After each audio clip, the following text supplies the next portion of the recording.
Something I didn't realize until recently is when you're trying to grow, a lot of the time you kind of have to form a completely new identity, or at least a little chunk of yourself has to change, and your whole identity will change as a result. And a lot of the time you won't even notice it's happening. And a good example of this is me when I was trying to get in shape.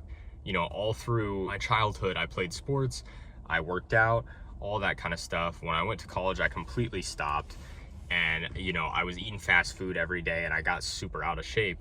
And a couple years ago I decided I need to get back on it, and I think it was easier for me to do than it probably is for a lot of other people, because I've always seen myself as an active, athletic, in shape person. And even when I wasn't in shape, that was kind of part of my identity, if that makes sense.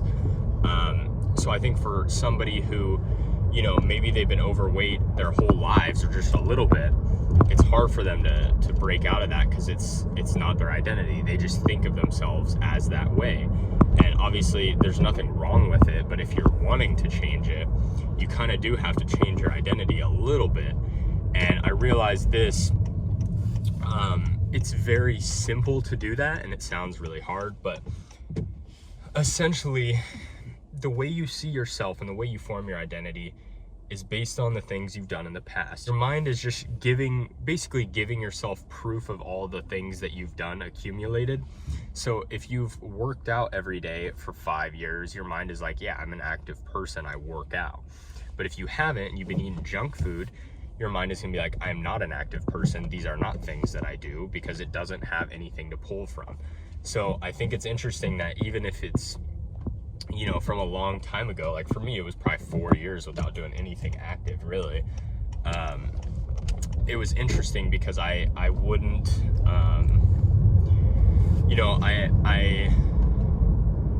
I still held on to that despite it being a long time without it. But I could see my identity starting to change, where when people would ask me to go play basketball or go lift weights, I would be like, oh no, I'm good, because it was just in my head. It wasn't my identity anymore, almost. And it still was in there, but it was a lot. The longer I went without it, the less it felt right, and everything felt awkward to try and do something active. I wasn't seeing myself as an athletic person anymore, and it makes sense because I wasn't. I gained a ton of weight. So I think that's a really interesting thing, but the cool part is that all you have to do is give your mind proof. So if you want to be an active person, just disconnect from how you feel about it and just start doing things an active person would do. This is why they say pick somebody whose life that you want, and act in accordance of what they would do. And something I like doing instead of that is looking at my future self. I assume we all have, maybe it's just me, but I assume we all have visions of what our future self is like, looks like, talks like in our head, right? I've had one forever. And my guy always had abs. Future me had abs. And not that that was really a requirement for any reason. It was just something that, it's just how I saw myself. I always was like, you're gonna be the guy that's in shape and disciplined and whatever.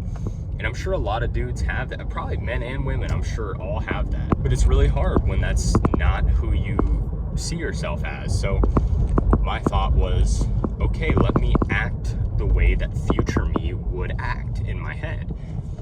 And I was like, what would he do every day? He'd probably hit the gym. He'd probably go as hard as he could. He'd probably do his research on how to actually build muscle and keep the fat off and build abs and all those things. And the crazy thing is, it didn't matter what I felt about working out. It didn't matter. It felt really wrong and weird and out of character and all these things. But it was kind of incredible because it just didn't matter. Because as soon as I started, not only was I, starting the results, obviously, but I was slowly breaking my old identity and forming my new one.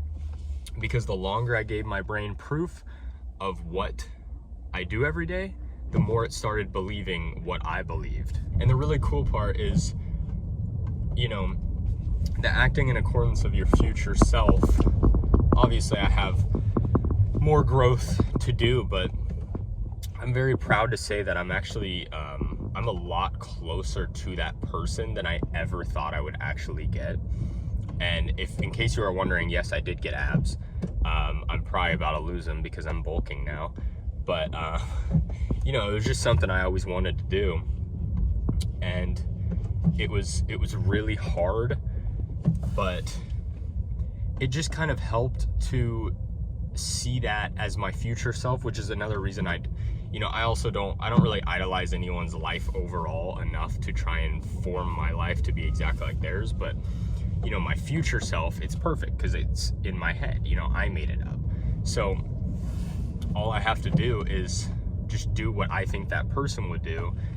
And the good part of it is that you see that as you in your head. So it's not super disconnected from who you are as a person. Like, if you see yourself as somebody who's super in shape, then when you go to the gym today, maybe it feels a little weird and out of character. But if you're picturing that image of your future self in your head, you're like, well, they do it and that's me, so it shouldn't be that weird, right? And that's something that helped me a lot. And I'm trying to do the same in business, where I'm like, what would this guy do? He wouldn't take any shortcuts. He would sit down, he would grind this hard part out of trying to get initial clients. He would sit down and grind it out until it happened. He would be, you know, an absolute beast with it and attack. And I'm trying really hard to, you know, live in accordance with that, and I have been so far. I think it's really cool, and it kind of sounds scary when you say that you have to change your identity, but obviously all of yourself is still there. I think it's like being the person that you were meant to be, and regardless of if you were actually meant to be that person, hopefully you know it in your own heart, in your own, you know, soul, that this is the person I'm meant to be, and you have that image in your head. And that's how you can, you know, really make that come to fruition. It's just helpful to always keep that image in your head and, you know, try and act in accordance with it, and be willing to change your identity. And honestly, you're probably going to do it without realizing. But I think a big thing, a big hang up that a lot of people have, and I've noticed this from talking to people, is that they can't start new things or things that are good for them because they just struggle to see themselves as that person. Like, people will tell you all the time, oh, I'm not that kind of person. I think everyone can be any kind of person. It's just you don't see yourself as that because you've done, you know, a bunch of unrelated stuff before. But if you just start doing the related stuff, eventually you're that person. Welcome. You know, it's kind of like consistency and taking action. It's like, if you just do it a bunch, eventually that's just the kind of person you are. If you want to be somebody, you know, people are like, oh, I don't know how you work after your job until you go to sleep. And I'm like, well, I just did it a bunch of times until now that's who I am. That's what I do. That's what I do when I get home. It's not like, it's not anything crazy. And yes, you have to force it at the beginning, and yes, it sucks, and yes, it's hard.